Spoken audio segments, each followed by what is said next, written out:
Yo, where are all the alien babes at in Halo? I don't have a thing for aliens. I don't, but if I did, I would be pretty goddamn disappointed. I took it upon myself to research what female Covenant members are doing behind the scenes, and I found some weird, shocking facts. You can't go back after this, guys. Let's go ahead and get into it.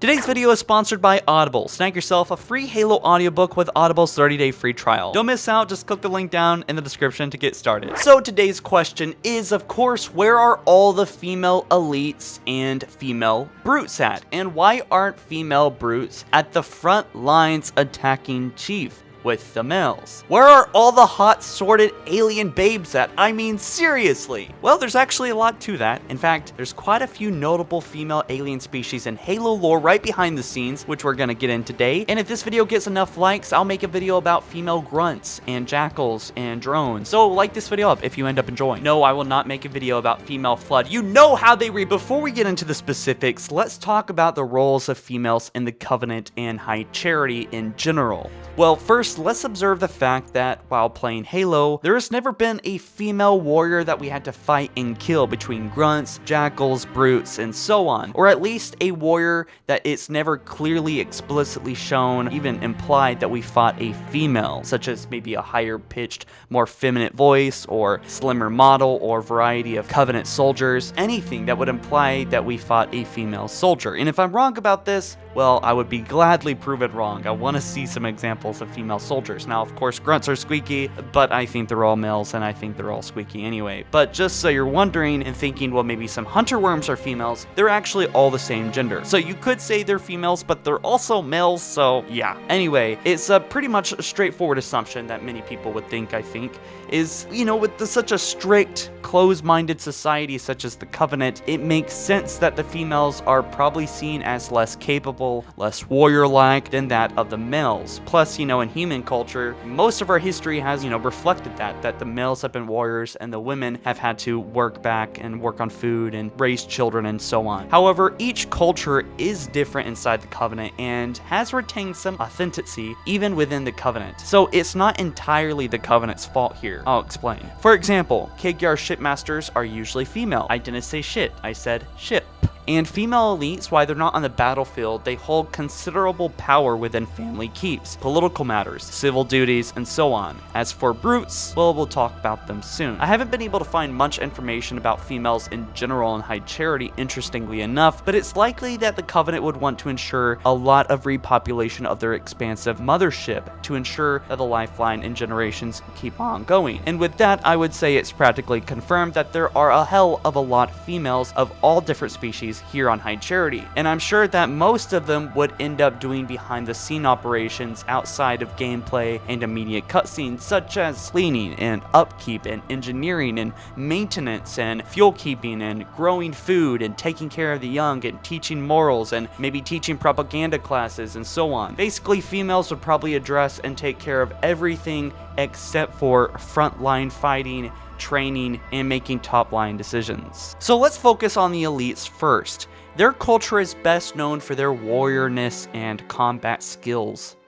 They raise their people from a childling or youngling age to be fighters, male and females alike. Sangheili actually are not allowed to know the identity of their true fathers, and usually are raised by a related family member like an uncle instead. Yeah, that seems alright. Alright, so this sounds kind of fucked up at first, but they do this to prevent individuals from feeling privileged or doomed from the get-go, and so they actively work for and earn achievement and advancement through life, reducing the likelihood of nepotism, if not completely, and promoting loyalty to the clan or the greater good, rather than parents or a family tradition or a family belief that's given down from each generation. Great swordsman elites are able to choose any female that they want to marry, or just bang it out and reproduce along with any number of other female Sangheili that they desire, so that their warrior genes may be passed off to future generations to younglings. And while female elites don't serve combat roles, which is evident from our time playing Halo games, right?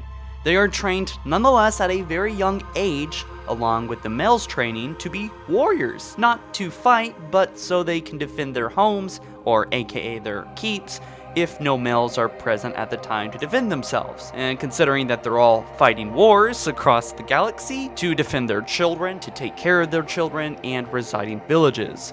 In Halo Thursday War, it is explained that female Sangheili are slightly smaller than males and smell like clean feathers, while males smell like leather. What surprised me most about females, though, is that they actually lay eggs. Female elites, not female humans. Rather than giving birth, they incubate their recently hatched young in tank-like pods. As expected, of course, the female's role more or less generally consists of being a stay-at-home mom and have the same duties you'd expect a suburban mom to have, except for the fact that a female elite could crack your head open just like a male after cutting you in half, and of course, laying eggs in some jar. Okay, but seriously, eggs. What the fuck? How did I never know? The female's work is really focused on caring for them eggs. I mean, there's future generations and warriors and genocide maniacs in those eggs. They gotta take care of them. Females also hold the knowledge and selection of bloodlines. Obviously, they know who knocked them up, hopefully,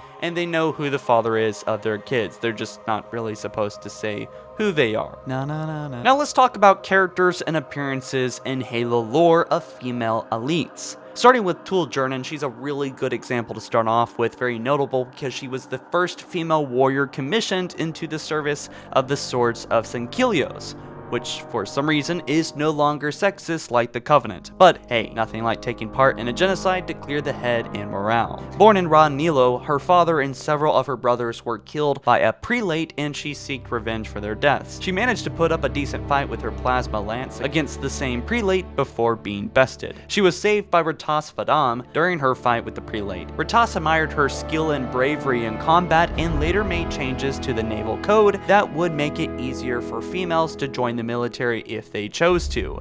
In time, the Arbiter let her serve on his ship post-Human Covenant War, the Shadow of Intent, and despite old codes that forbade the inclusions of females in battles, well, they let her in. Her armor resembles the Arbiter's design, interestingly enough, because it was based on the tradition of Sangheili design. Another notable example of a female elite in Halo lore is Raya Madama, the wife of the cult leader post-Covenant, Jul Madama. She was in charge of his keep, which again is basically their house, while he was off fucking the galaxy up. Her character and personality could be simplified as a angry housewife that was disapproving of Covenant ways. Mrs. Madama believed that the prophets had made the Covenant races weak by making them all fill a singular role. She wished that the elites to not rely on other races for their basic needs, as the Covenant kind of hosted a lot of needs, and follow the mindset of the Sangheili culture. Basically, elite males that found any job that didn't have anything to do with stabbing shit and killing was dishonorable in their culture. So basically, the elites were a little bit short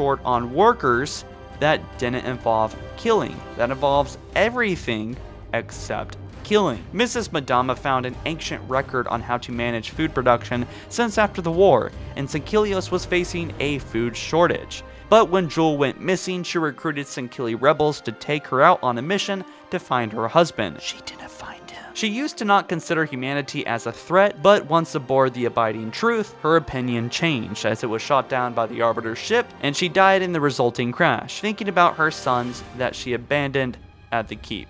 Fucking lol. And let's not forget maybe one of the biggest female roles in Halo expanded lore, which is Han Chavam, making her debut in the ancient story of Halo Legends, The Duel. Hey, look at that. She has hair. Female elites can grow hair. Or is that a wig? What the fuck is also notable for being the first instance of a female elite shown in any Halo media. She was the wife of the Arbiter Fel Chavami and was killed by an elite named Haka at the order of the Prophet when Fel was declared a heretic. In short, she was the husband of the elite that gave the Arbiters a bad rep. We also have another elite of importance. Her name is Lennar Maul. Unfortunately, there is no visuals of her, but she was described in Broken Circle, a Halo novel. She was born in a clan that was strangely independent from males. Both her siblings chose careers in design and repair, which led her to have a fascination with weapons. She lived on a shield world in hiding from the Covenant along with a clan of other elites. She also had a slender figure and perfectly symmetrical jaw arrangement, which apparently was considered pretty hot by male elites. So now let's talk about the brutes. I saved brutes for last because unlike the elites, we actually only have a very small thread to talk about in this section. Where are all the female brutes at, right? Well, we do know, according to Waypoint, which in of itself is kind of a mercy drop of lore because there's such a lack of it everywhere else, it was confirmed that female brutes served as mothers and caretakers. God fucking damn. But we do know that no female brutes have been observed in military roles as confirmed in the official Halo Encyclopedia. So in case you're wondering that there might be a female brute somewhere in